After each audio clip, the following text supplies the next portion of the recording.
You know, a lot of women are like SZA, Meg The Stallion, who else? Cupcake, Tierra Whack. Yo, I love that Cupcake is the third artist that got shouted out.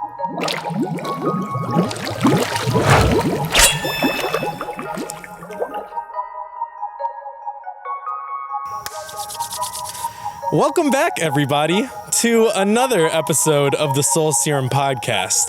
I am your walking down the street looking for something to eat host, Clay Bonine. I'm usually joined by my I'm here to say I still care co-host Tanner Mavis. However, Tanner's out of town this week. You also, if you're watching the video, you might be wondering to yourself, Clay, why are you in this lush greenery? Well, right before we were going to record this podcast, the power went out. Full disclosure, that I don't think I've ever actually said this on the podcast, but the set is in my basement of my house, and the power went out because a transformer blew on our street, and we improvised and didn't want to cancel, so here we are in the backyard. Before I introduce my guest, though, I want to remind everybody, follow us on Instagram and Twitter at Soul Serum. Subscribe to us on YouTube, the main page, TV page. Follow us on TikTok. Join the Patreon. Join the Discord. Give all the links in our bio a click. And into more important news here. Today on the show, we're actually breaking ground on the podcast. Not only is it our first outdoor episode, this is actually also the first female artist we have on the show. She is a self-proclaimed songstress who makes music for balmy summer drives with all the windows down. And her latest EP, Of Compassion, is out everywhere you can stream music. Today on the show, we have Muwosi. Hi. Welcome. Yo, thanks for having me. Welcome outside. Yes. Muwosi was nice enough to help, improvise with us and do this podcast outside. And honestly, I'm really digging the vibes right now. Already. I'm really digging Good the vibes, atmosphere. yeah? Thank you for the Sauvignon Blanc, by the way. Peach. Notes of apricot. Well, how are you doing today? I'm doing good. It's been a long day for me. I had work at 7 a.m.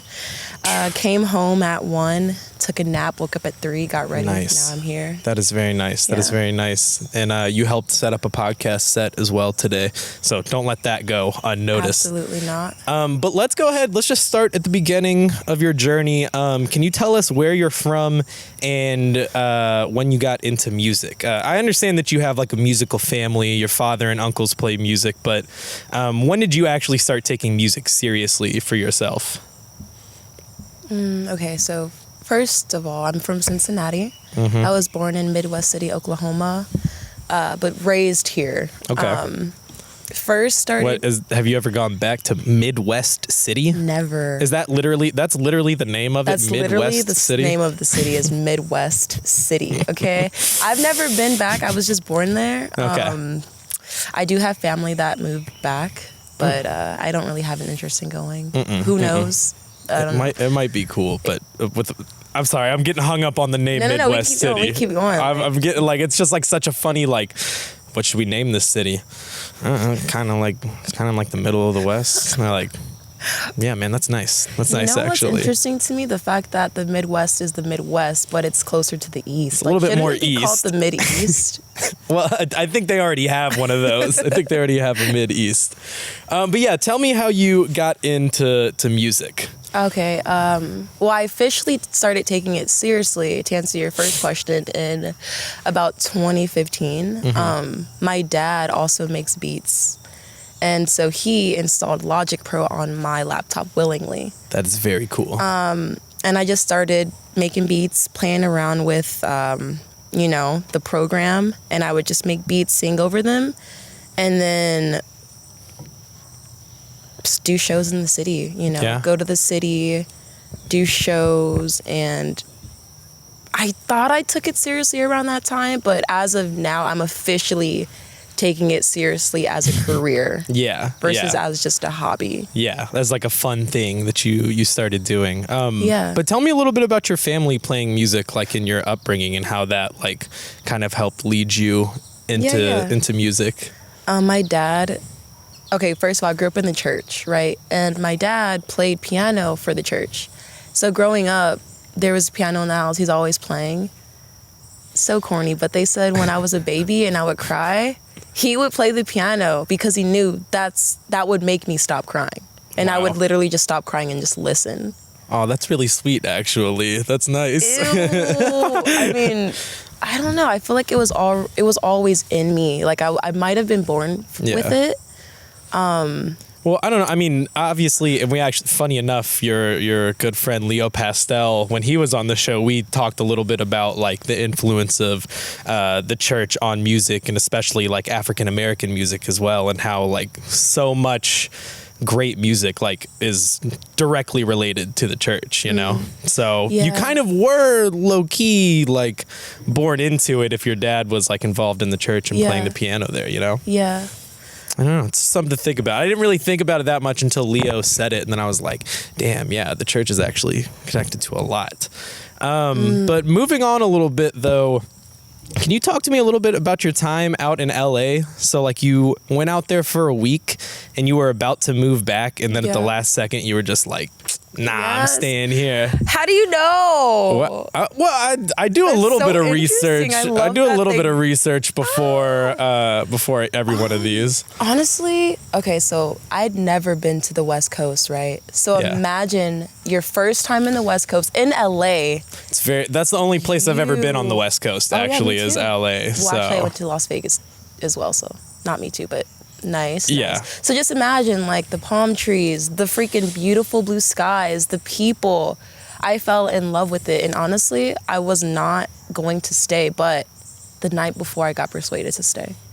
And because I originally went out there for a label, I was signed to this label called Milky Wave. They're originally from Houston, Texas, but they actually drove to LA like about 4 years ago and stayed with people and was like, yo, just stay on our couch. And they literally did the same thing with me. I've got a bug on me. Oh my gosh. Take it off. There it is. Okay.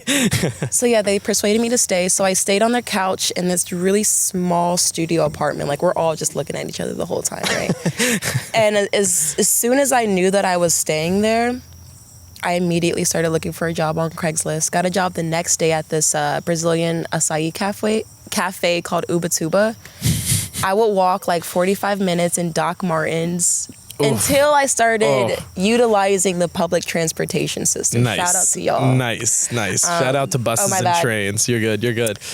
Damn, walking 45 minutes in Doc Martens does not sound like fun, by the way. It did not, but hey, I was so excited to be there. Yeah. I had $80 to my name, probably 10 items of clothing, 2 pairs of shoes, but I would freaking wash my clothes in the tub.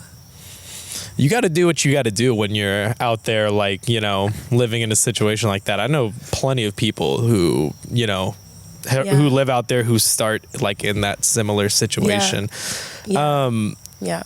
And I was also told that you moved back just as abruptly as you moved out there. Oh, absolutely. I'd go. Did you just leave everything? Like, were you just like, all my belongings, your old stuff? No, I shipped my belongings back back here. Yeah, I had a friend that helped me pack all my things.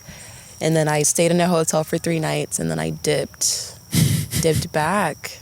Was it like, I hate to even bring it up, was it like COVID related though? Just like COVID was one of the reasons. That's when actually no, not necessarily one of the reasons, no, because when COVID happened, I actually started flourishing financially there because that's when I lost my job. So I filed for unemployment. So money was coming in every California's week. Unemployment was fire. My good friend Bern, shout out to Bern Isley. He like he lived out in California and like had a job and everything, and then moved back here because, you know, he just thought it was just gonna be like a couple months, whatever. But he ended up staying here, but he's still getting California unemployment because his job was in California. Yeah, and they got fire unemployment. In his situation, I don't know if any feds are watching, any unemployment officers are watching. Don't listen to me, but apparently it's pretty fire though. It is fire. What I heard. And one thing I love about LA is it's so easy to get help from the government. Yeah. Free healthcare, you know, things of that nature was what I was getting when I was there. So that is one thing that I miss about LA. Understandable. That dental service though. Yo, dental insurance very underrated as far in the health insurance game.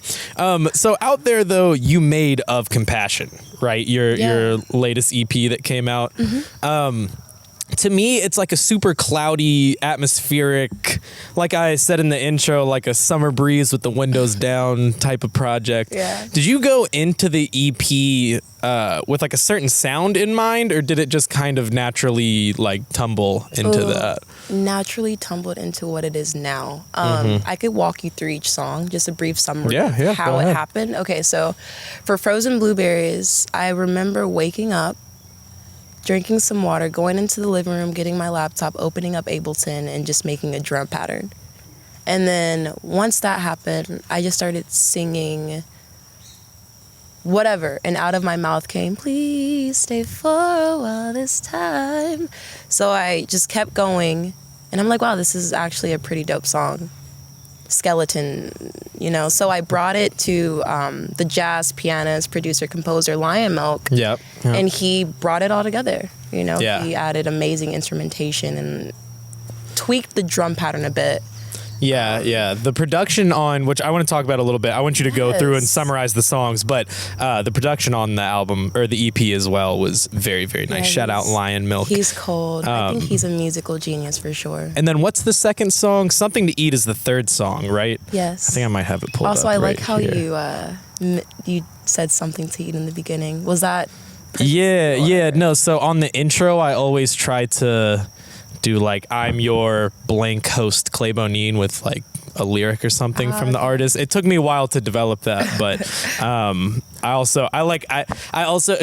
it's usually me and Tanner, so I get to do one lyric for me and one lyric for Tanner. Yeah. So I always pick like the favorite one for me, and I really liked walking down the street looking for something to eat. But anywho, go on with the summary, the second song. Okay, so A Song for Someone was made on an upright piano, and I was just kind of playing around with chords, and then I came up with dun dun dun dun dun dun dun and then sang to that, you know, improvised something to, you know, sound worthy, and then I brought that skeleton to Lion Milk, and he again did the dang thing.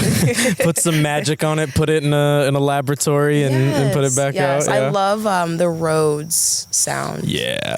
Classic sound. He uses that a lot it's used a lot on the EP. And then for Something to Eat, we actually went to this beach town in California called Hermosa Beach. And beautiful, humongous beach houses, beach right across the street. It's like a storybook kind of setting. Yeah, we went to the beach for a little bit, and then we walked around the town, and we're just observing just the social class difference. And everyone is eating outdoors, because that's when everything was outside. They had to bring the food outside. The hair salons, nail salons are outside. So everyone had wine on their table, you know, just laughing, families just enjoying this pandemic life, right? Yeah. So we went home, cooked some food, started working on a beat. That's how the drum pattern came up. He laid down piano, and then we were sitting with the beat for a little bit, trying to sing over it. He'll sing something, I'll sing something. We're like, no, this isn't really hitting. And then I'm like, let me see something. Let me try to rap. Because I'm not really a rapper, but just wanted to try something, and then walking down the street looking for something to eat, and then I just like float it out.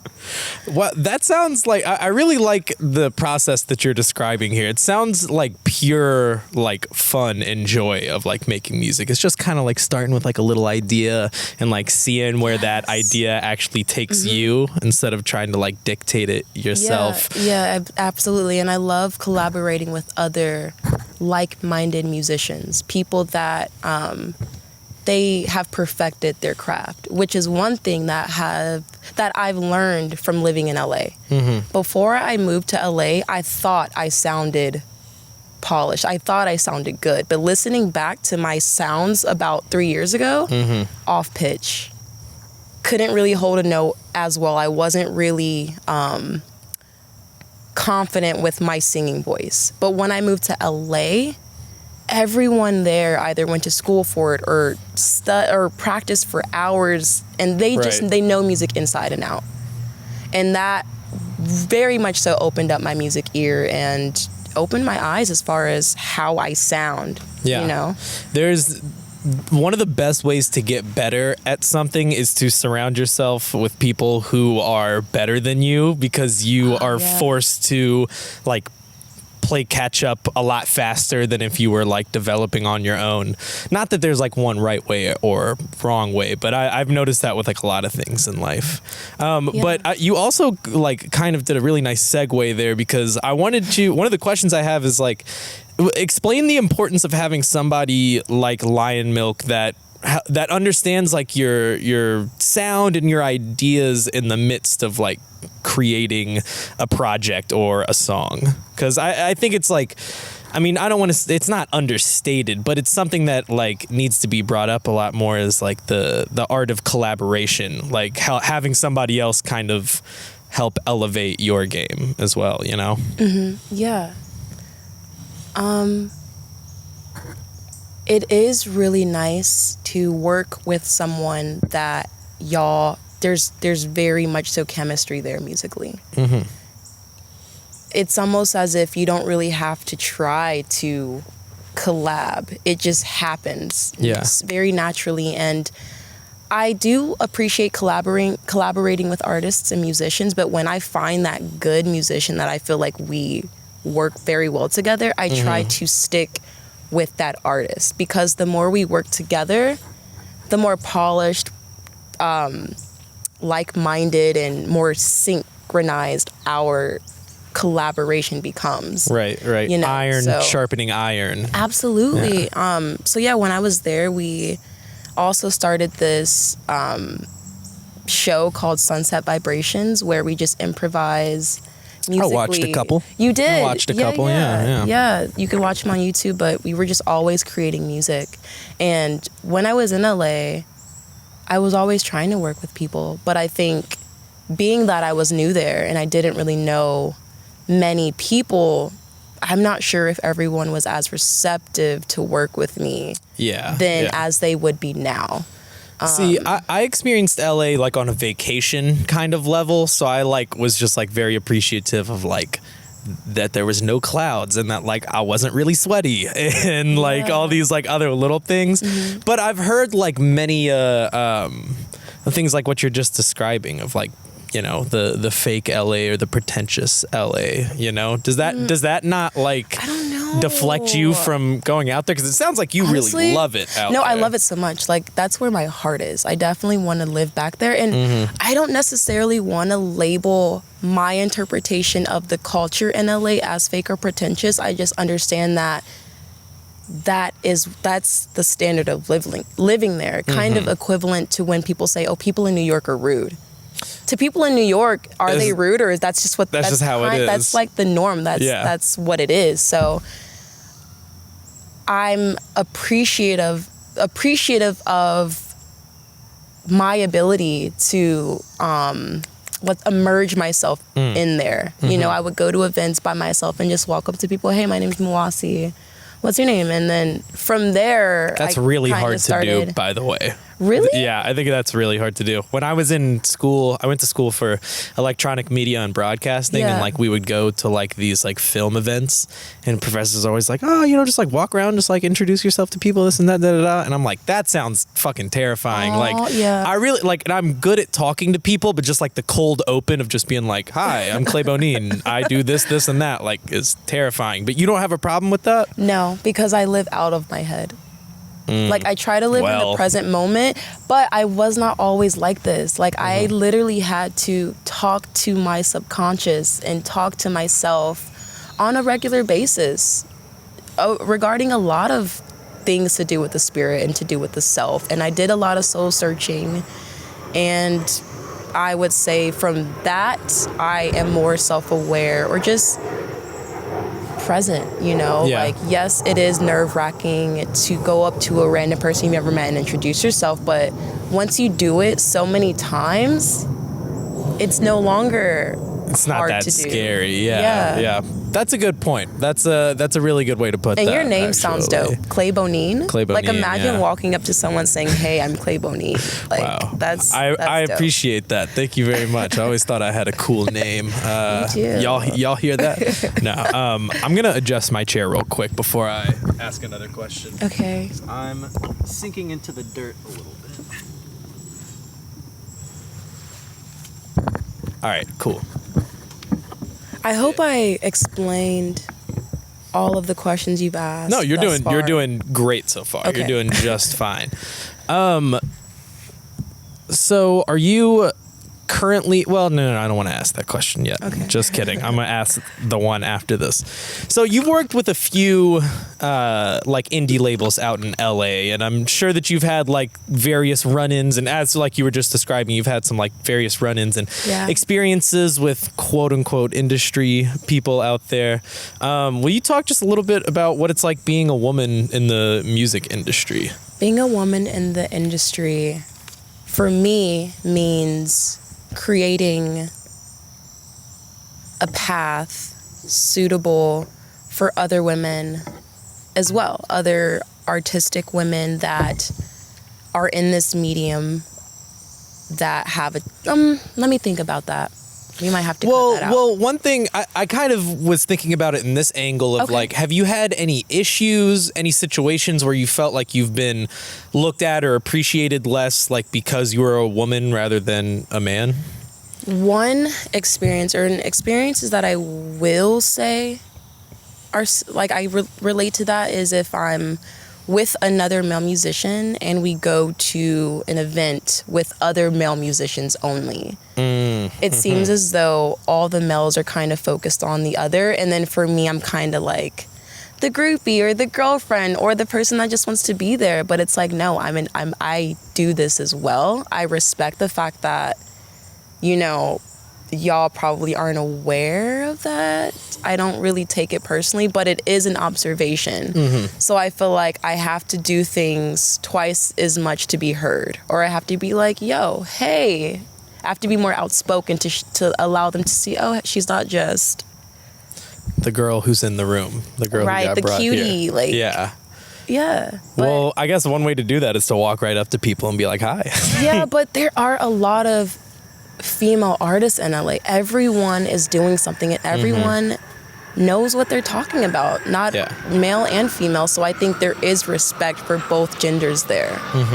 And LA itself being like, I feel like Cincinnati is more so male based, you know, like it's definitely like people throw shows and it's only males on the lineup. I put out on like the Soul Serum, the podcast Instagram page a while ago, and on my personal page, I was like, because I'm from Louisville, so like on my personal page, I have like some other people, but I was like, who are like some fire female artists from the area, this and that, and like, I just got like the same 3 answers basically, and I was like, damn, I know there are more women out here making music than these 3 people that I'm just getting, but like I feel like, but you're right though, I think Cincinnati in the music scene is definitely much more male dominant, I would say, without a doubt. Yeah, maybe there aren't, I mean, I don't want to say that question as well. I hope that that's what it is. I hope that there are like a lot of women making music that just maybe aren't getting the shine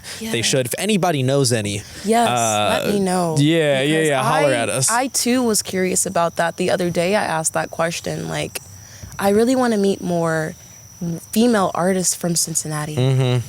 It's not many. Well, I mean, not many that I've been told about. Because in my eyes, there aren't many, that I've been introduced to, Right. But I'm sure there are plenty, you know. Mm-hmm. Shout out to women, by the way. Who are some women that you take inspiration from in music, whether it be from a musical standpoint or just like how they carry themselves in music? Oh, that is an amazing question. Erykah Badu. Just from the way she carries herself, she's extremely knowledgeable. Her stage presence is beyond something that is the norm. She is very unique, and her influence is like so widespread. Like her and Lauryn Hill, I feel like from that like era of music, like their influence is still like very prevalent right now. Like I don't know, when I look at Erykah Badu on stage, she knows what she's doing. Like, she carries the set from beginning to end. You are allured by her presence.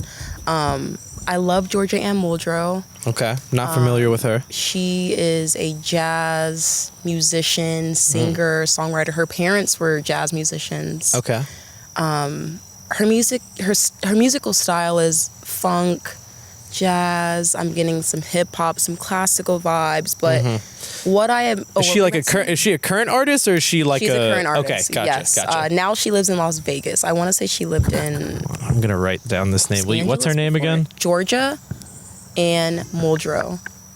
If you are to listen to an album, one of my favorites of hers is Early. Oh wait, I don't have any internet. Haha, that's right, we're outside. Okay, I'm gonna edit this podcast, so I'll have the name on hand. Okay. And what I like about Georgia Ann Muldrow specifically is her voice and how she's able to belt out, and she literally sounds like a trumpet, like a saxophone. That's awesome. A bold voice. Yes. Kia, she's another new one. She's from Brooklyn, New York. She just put out an album called Forever Your Girl. Blew up. Okay. So many great artists, female artists. Liv. Peyton's from Houston. Liv is now living in Los Angeles, but originally she's from Dallas. Do you think, this is something that I've always wanted to ask. Oh, well, we haven't had a female artist on the show until now, but do you think that this is a better time than ever for female artists, with people like, I don't know, like SZA, Solange, Summer Walker, to even people kind of on the other end of the spectrum like Megan Thee Stallion, Cardi B, and like so many more women dominating popular music? Like, do you think that this is a better time than ever for female artists? I know it's kind of like a large question, but because in my eyes, I think it is. Obviously, I wasn't alive in the 70s, 80s, 90s, or at least like, the early part of the 90s, but I gotta imagine, like, from everything that I've ever read or heard, it's been more of a struggle back then, because like if people aren't taking women serious now, like in the 70s, they were like, fuck that, like, Honestly, I'm trying to think about female artists in the past, because I know there are a lot. There's Madonna, there's Janet Jackson, there's Beyonce, Ashanti. Yeah. There's a lot of female artists that were doing their thing back in the day, like the Supremes, a lot of female bands, groups. Because I'm living in the now, I would say it's not only a great time for female artists, but women of color. Dark-skinned women. I don't think I've seen this many dark-skinned women that are like A-list, B-list celebrities. Totally. I could be wrong, but that's kind of something that intuitively I was like, wow. A lot of women are dominant, like SZA, Meg Thee Stallion, who else? Cupcake. Tierra Whack. Yo, I love that Cupcake is the third artist that got shouted out in that right there. I hope my former roommate Patrick Jackson is listening, Hey, because he loves Cupcake. No, that's so funny. You know, you talk about the greatest female artist of all time. I feel like music has always been gender inclusive. Maybe not always. Dang, I probably should not have said that. That's pretty controversial. Well, I mean, women have always been in music, but I think it's been a lot harder for women to make their way in music. Somebody even going further back, somebody like Aretha Franklin or like Nina Simone. Think about how much bullshit they had to go through to get their music out. And now, of course, some of this also is just, it's probably a better time to be a creative person, musical person in general. But I think, you know, it is a lot more liberal. Right. Right. Yeah, I do agree with that. Oh, I was about to say something, but I had a brain fart. I just disassociated for a second. Wow. I was looking at myself on the podcast. So. Yo, okay. Dang it.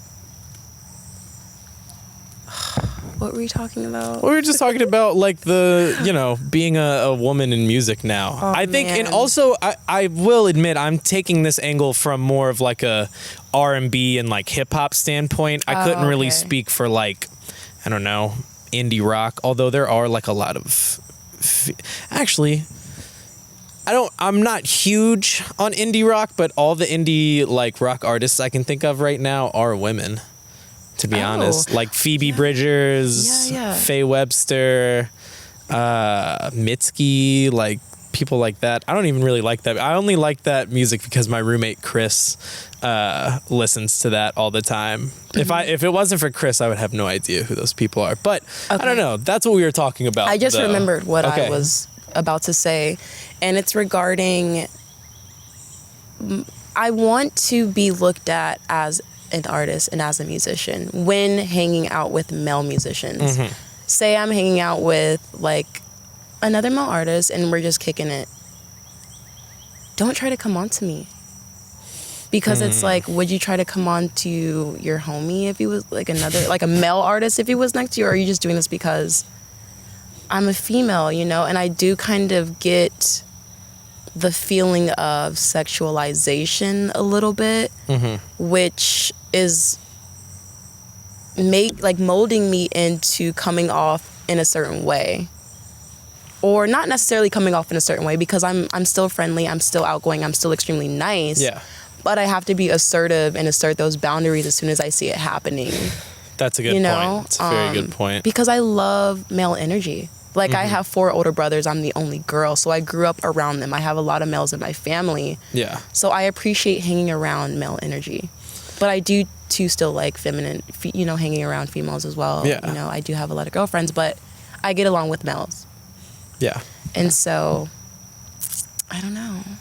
No, I think it's a great. It's long story short. I think it's a great time to be a woman in music. I think so. And specifically, I'm glad that you specifically said a woman of color as well, because almost all of those artists that we were just talking about were women of color. They didn't really bring up any. Maybe women became more vocal about asserting themselves. That is very true. That is a very good point. Not standing for things, realizing, okay, this is the society we live in. Yeah. I no longer want to, subscribe to this way. Yeah. Because I feel like we all need each other, men need women, women need men, or whoever, There's a balance. There's a balance. That energy is just, it's shout out special. Shout out to Beyonce for making it cool for women to assert themselves. Shout out. What's up, everybody? Clay Bonine from the Soul Serum podcast here, and I got a question for you. Are you ready for summer? Because if not, you are in luck. Our friends at Manscaped just launched their 4th generation performance package, which includes the Lawnmower 4.0. Yeah, you heard me, the 4.0. Complement your summer bod with a trim from the leaders in male grooming. The sun is shining, it is hot boy summer, and you should be one of the 2 million hot boys that trust Manscaped this summer. Use our code SoulSerumPod for 20% off on any product and worldwide shipping. The Performance Package, which I mentioned a second ago, includes not only the Lawnmower 4.0 trimmer, but also the Weed Whacker for your ear and nose hairs, the Crop Preserver ball deodorant, the Crop Reviver toner, performance boxer briefs, and a travel bag to hold all your goodies. Now, I gotta be honest here, as a, generally pretty sweaty guy, the ball deodorant is something that I didn't know that I needed. Give yourself a couple spritz after the shower before you leave the house, and you will be surprised by the decrease in ball stink. And now, look, for any of the women who might be listening, I'm very sorry, but all the men definitely know what I'm talking about. After a long day, you sit down and you're like, the fuck is that? Is that me? Oh my God. That's why the ball deodorant is here. Preserve your crops, my friends. Look, if you want to take your grooming to the next level and be the hottest boy on the beach this summer, then you should go to manscaped.com and use our code SoulSerumPod. Get 20% off and free shipping with the code SoulSerumPod at manscaped.com. Yes, you heard me. 20% off and free shipping with the code SoulSerumPod at manscaped.com. Escape the shrubs and weeds this summer and shine with Manscaped. Now back to the podcast. Are you currently working on any other music or any projects at the moment, or are you just kind of letting Of Compassion breathe right now? I'm working on an album with Lion Milk as well. Oh, nice. It's called Dream Center. Dream Center, like SINNER? Center. Center. Okay, Yeah. Okay, gotcha. It's called Dream Center, maybe 12, 13 songs. Oh, you're going full project this time. Because we worked on so much music in LA. We have so much unfinished songs that we're working on. But in the meantime, I definitely want to put out a single. Mm-hmm. Not on the album, but, just working on that. It's like a little one-off kind of thing. Yeah. Because right now, like, I know that you obviously have been working on music a lot, but there isn't there's like a small sample size of your music out there on the internet right now. Yeah. So is that why you're dropping the full project, or do you think it's just like that time in your development as an artist, you're just like, well, I think I should do this? It's time for my discography to enlarge. Mm-hmm. You know? I need to have more content out, because if I have more content out, I can get booked for more gigs and more shows. True. Very and make this into a career, right? Oh, speaking of shows, by the way, you and Leo just did a show in Columbus, and they sang amazing. Happy Birthday to you. They did. That was wild. I almost cried, but I didn't cry. That is amazing. Talk to us a little bit about that. Like, what's the whole situation? So we were in a basement of a house, and there was this humongous CO2 pipe right there, and we couldn't stand near it because if it breaks, we're all gonna die, right? And it was so a great basement for a house show. Like, if death is like that close, it's a great basement for a house show. People are mosh pitting in the basement, mind you. Yo, I cannot wait to be sweaty in a basement with a bunch of other people. Like, I haven't gone to a house show yet, like, since we've been able to gather again. Ooh. Oh man, y'all should throw a housewarming party in your Clifton adobe. I don't know, John. What do you think about that? We have like that cool like upstairs thing. I don't know. We'll plan it out. Housewarming, you'll get so many gifts. Look at that. I want people to bring us like silverware sets candles. And like cutlery. Ooh, yes, come on, pots and pans. Yeah, I will need some pots and pans. But anywho, talk to us a little bit about them singing. Yeah. So on the CO2 pipe, like what? There was a sign saying, "Don't effing touch this. Do not come near this, or we all die." Big capital letters. But it was a small basement packed with people. They were vibing out. They really, really, really appreciate rock music, because other than Leo and I, it was a little buggy. So much. Yeah. Okay, you're good. You're good now. Yes. Other than Leo and I, every other person performing was a rock band of some sort. So everyone's like, that's the mood that they were in. I need to hear You feel me? So my sound was kind of more on the mellow side. So they kind of were like lullabying with me. Oh, that's And then awesome. after that, Leo mentioned it being my birthday, and they just sang happy birthday. I'm like, y'all are great. And then I got to sleep in the house. I slept in the girl's bed that lived there. Tight. She was gone at her boyfriend's house. But this is like best case house show scenario. $20, It was worth it though. Like I there's something about house shows that I very much so admire more so. Oh, the energy in a house show. Because it's so intimate, you know? The last house show I went to before, like pre-COVID, was in Clifton, as most of them are. But I forget the name of the band of the people who live there. Oh, God, that's going to kill me. But they call it The Lawn in the basement there. And my buddies were playing, like, their band in there. And it's just, like, so... There's something, like... The intangible energy from like being in this like sea of people, and it's like it's dark and sweaty, and I don't know, the energy in a house show is fucking awesome. I miss going to house shows. I don't know. We've thrown get-togethers in this backyard here. We actually one time very lightly talked about putting a stage like towards that back end of the backyard. And I actually think it would work. It would work. I think it would work, but what about your know. Neighbors? Would they complain about those people right there? That's 4 girls who are the same age as us. Actually, Tanner's girlfriend, who's usually on the show, lives in that house right there. Oh wow! And those people over there are I don't really know. So but she's probably looking out the window right now at us. She might be. I don't know. If I guess one of them's home. Their car's there. But yeah, great house show, Columbus. Shout out to the Rap Motel. Rap Motel. Yes. Great band. Okay, I have 2 very random questions for Bring you. It to me. Did you have a feature on the Vogue Italia website? I did, and okay, so Emil. What is that? But how and what and why? This photographer named Emil, he actually was the one that shopped the photos to Vogue Italia. I had no idea until the next morning. He's like, hey, I contacted them and they were down to, feature these photos.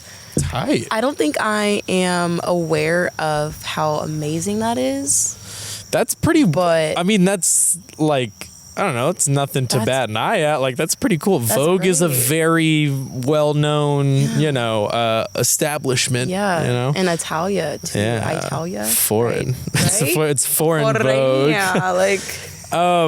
Also... Shout out to an email. I've heard that you've learned how to speak Portuguese. Sim. How well can you speak Portuguese? Eu falo português, mais pequeno. I really like learning languages. Yeah. I would say I'm adept at it. I went to school for French. I studied French for 4 years, and then a little bit in college, I minored in it. Nice. I've been studying Japanese. Yeah, I like languages. I like traveling. I originally, before dropping out, went to college for international affairs. Oh, wow. Because I wanted to work for the CIA or the United Nations. But then I realized politics is not my passion. Yeah, right? like in theory, doing international affairs sounds fun, but like the actuality of it probably sucks. Yeah. It's very different from what you're doing now. But think about it. If you had carried through with that, you wouldn't have been able to do a podcast outside, You know what? I feel like, okay, so what's your second question? Because we that was my second question was can you speak Portuguese or how much Portuguese do you know, really? I was going to ask you to say listen to Soul Serum podcasts in Portuguese, but listen is like French. Hit me. Écoutez à Soul Serum. Sweet. Very nice. Very nice. Is there anything else that you want to speak on? Any questions, anything before we get out of here? Because I'm all out of questions. Well, first of all, thank you for having me on this podcast. Yeah, thank you for coming this on. Was great. Nice to meet you all in the flesh. You didn't have to cold open walk up to me and shake my hand. And I'm glad that y'all were down to improvise. The fact that the electricity went out, you could have came out here. I'm very happy that you were down to improvise because I didn't know. Like, I hate. Like, we couldn't do it last week and like whatever. I get it, schedules, busyness. Like it's whatever. I know it happens, but like. For like you to be like, I'm on my way, and I'm like, okay, and then I'm sitting in the podcast set and all the lights go out. I was like, oh my fucking god, are we gonna have to cancel again? Because I already felt bad for rescheduling the first time, and then now I feel like everything happens for a reason. Everything happens for a reason. Outside. I know this is cool, man. We might, John. You know what? We might have to do the next team podcast outside. I think we should. Switching get it up? 6 of us out here. Yeah. I don't know. We might have to do it at night. Well, no, there wouldn't be any light at night. I was gonna say unless y'all get lights, but then bugs will be galore. Oh my god! Like even more than now. Oh, you would see the bugs so easily if we did this podcast outside at night. The light would be black because it's like nothing but bugs on there. Okay, all right. Okay, no night podcast outside, but I think we should do the next team podcast. We do a team podcast for our Patreon every month. Wow. With like all 6 of us on the team, and I think we're going to do it outside next time. I need to get better at public speaking. I've been talking a lot to myself, like looking in a mirror and just talking a lot because like Sims, they'll acquire a skill set if they look in a mirror and just like talk. You could see the skill set big bar like going up and up. So do you speak Sims? Do you speak the Sim language? I dance the Sim language. You dance I dance the Sim dance. I don't know the dance. Like they have different moves for like different songs, Like I literally know like what they do when they have to go to the bathroom, like the walk that they do and the sound that they make.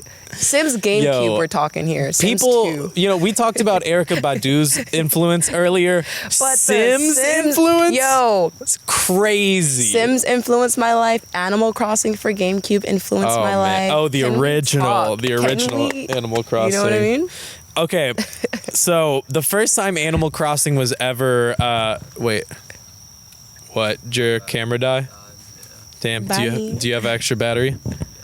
Okay, bet. Well, we're gonna keep going. You can fix that. But the first time I ever was told about Animal Crossing, I was like, wait, so what's like? How do you play the game? Like, what's the game? They're like, well, so like you owe money to like this raccoon guy, and you basically like have to like get more money to pay him back, but then you have to pay him back more money, but then you could build a house. And I'm like, what the fuck? Like, is the point of this game? I'm like, I really actually don't understand what you're saying to me, but it's awesome. The music is beautiful. Oh, what's the dude's? Is it like KK Slider or the little music dude's name? Yes, he comes on when you are first going into you turn on the power. He's like, hey, what's your name? What character you choosing today? You ready to go to this town? Playing his guitar. His little guitar. You get there.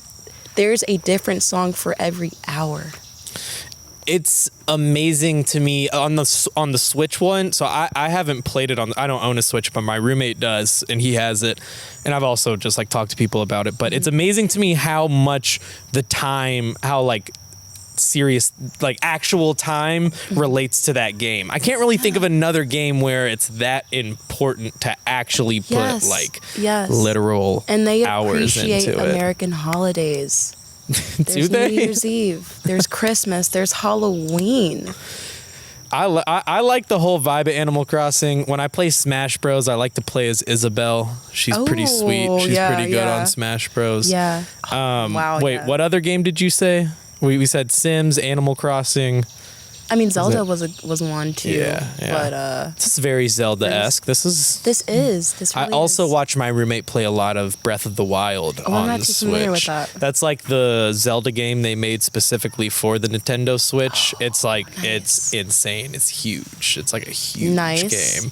Grew up on the Game Boy. Yeah. We literally would we hooked it up to the TV to where I could like play it on the Game Boy and see it on the TV. Yes. Growing up with 4 brothers, I'm sure you had a lot of different video games and things going on in your house. Yeah. Are you the youngest of 4 brothers? Yes. So that's why my parents went crazy when I was like, hey, I'm just gonna stay. Because living in a religious household, your parents are abiding by that religion. Right. So I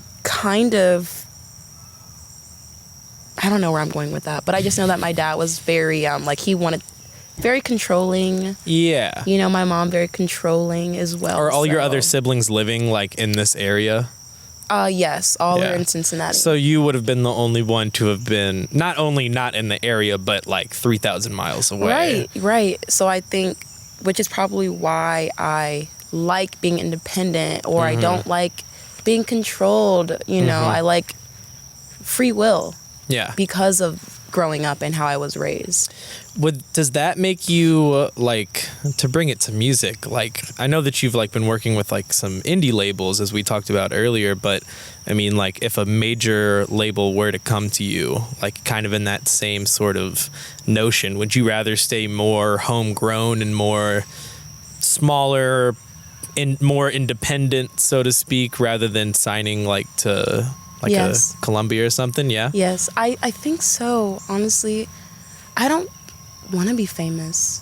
I don't think I do. Only because what comes along with being widely known. And I think if you get signed to a major label, they have access to everything.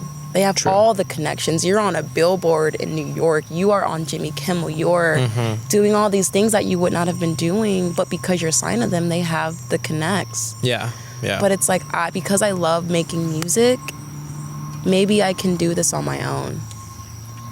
Maybe I can. Not only is it a good time to be a woman in music, it's a good time to make music because you can do it all on your own. And being independent. Like, you can literally do this all on your own. Yeah. Very recently, I've been super into like the Flint and Detroit rap scene, and that's been coming out like in this past few years. And like the past couple of days, I've just been like watching interviews with some of the dudes, and one of the things that they were talking about was like why would we like sign to a label when like I just made like $50,000 the other day. And they're like, why? Like, they're like, what do I like? What like I got like my streaming service check. I just sold a feature, and then I'm gonna go do a show or something. Like, why would I need to sign to a label? And I was like, God damn, this is fucking right. Like, even if he only made like $10,000 in a day, like shit, still like you know, that's pretty good reason to stay, you know, with your own stuff. Especially now. Like, the encyclopedia with our phone is at our fingertips. Literally. They have books for music business. You can literally manage yourself. Yeah. They have A&R websites where you pay, you subscribe, you have thousands of contacts in A&R. You can literally do this yourself. Yeah. Yeah. You know, but I understand. I mean, the label more like this is when Tanner comes like handy in these conversations, because like he is like very knowledgeable about all this, and he like it's always known like the label just has the checkbook, you know, they just have the money and the connects, like you said, to do whatever and put you wherever else. And you do have to pay the money back, I'm assuming. Very true. Which is why I think if I ever were to sign to a major label, I would definitely be smart with my finances and invest in other things. You know? Yeah. For sure. Yeah.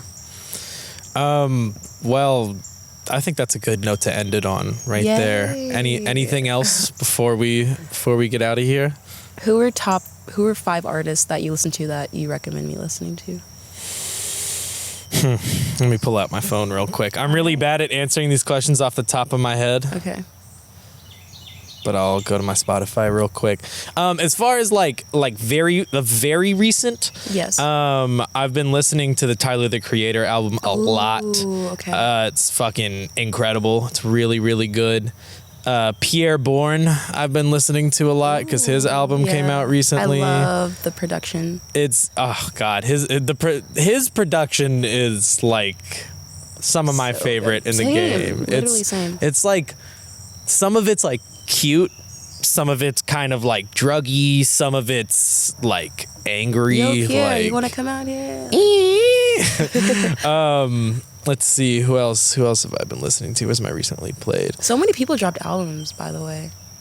We actually, our last the last episode that we did last week, we were talking about albums of the year so far, and we got into it a little bit, or we talked a little bit about like it's hard, especially for major artists to drop albums because fucking everybody drops albums, and it's the summer, and also a lot of people didn't drop albums last year that they were slated to drop last year. So like, I think we're going to look back on 2021 in a similar way that we look back on 2016 in music, where like when you look at like the list of all the stuff that came out, we're going to be like, oh my God, I can't believe that.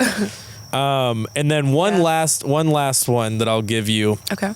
This is a kind of a weird one. It's kind of left field. It's this band called King Gizzard and the Lizard Wizard. They're like traditionally like an Australian psychedelic rock band, but their last album that they just dropped is called Butterfly 3000, and it's like an electronic synth heavy album, and it's also very cute and just like very like, it's just kind of Butterfly fun. 3000. Butterfly 3000. Check it out. Their other music, not to say that you wouldn't like it, but it does not sound anything like Butterfly 3000. Okay. So that's something to, if you do check it out, something to think about. One last thing. Yeah. I really, really, really want to get into being in a group setting and listening to albums. Yeah. I'm the opposite way, actually. I like listening on the very first listen. I like listening to the album by myself. Oh, okay. But that has come to bite me in the ass sometimes. Yeah. Because sometimes I'll listen to an album just by myself and I'm like, damn, this is the best album of the year. Like, this is so fire, da-da-da-da-da. And then I listen to it like 5 days later and I'm like, I don't know about this. I don't know if it's as good as I thought it was. I did that with like the last Trippie Redd album I cared to listen to. I did that with. I remember listening to it and being like, wow, this is fucking sick. And then like a couple days later, I was like, oh, no. No. I also, like, I've accidentally brought up Trippie Redd quite a few times on the show. Accidentally. Yeah. Like, I don't want it to seem like I hate Trippie Redd, because I don't. But I have said a couple of like not so nice things about Trippie Redd. I don't know. Trippie, if you're listening, bro, come on the show, man. Well, with all that being said, I want to remind everybody to follow us on Instagram and Twitter at Soul Serum. Subscribe to us on YouTube, the TV page, the main page. Check out all the links in the bio down below. Muwosi, where can they find you at on the internet? You can find me on Instagram at Muwosi, Twitter, YouTube, TikTok, Facebook. The TikToks, all the kids are doing the TikToks now, you know. I actually, last thing I'll say before we get out of here, I deleted TikTok off my phone the other day because I felt my brain like turning into mush a little bit. I'm not even active on TikTok. That's the thing. I just felt compelled to start one because I know I want to put my music on every platform. It's a marketing tactic. Absolutely. So much music. Like, arguably, you could say Old Town Road by Lil Nas X is not the #1 song for 19 weeks or whatever without TikTok. Yeah. You know? Like, and that's just a fact. It's so like, low-key, like, you obviously don't have to have TikTok, but it probably helps nowadays. Yeah, you know? With branding. I'm trying to log into my Google account, my Google artist account, so I can... like, edit the bio that pops up when you type Google in Muwosi. Yeah. I don't know. You should talk to Grand Ace about that. He was on the show the other week, and he's so very much. One of the first things he said to me when he walked in was like about search engine optimization, and I was like, oh yeah, this motherfucker knows what he's doing over here. Good stuff. Well, thank you so much for coming on the show. I really appreciate it. Thank you all for listening, and as always, I am your host, Clay Bonin. Muwosi. And we'll see y'all next week. Deuces.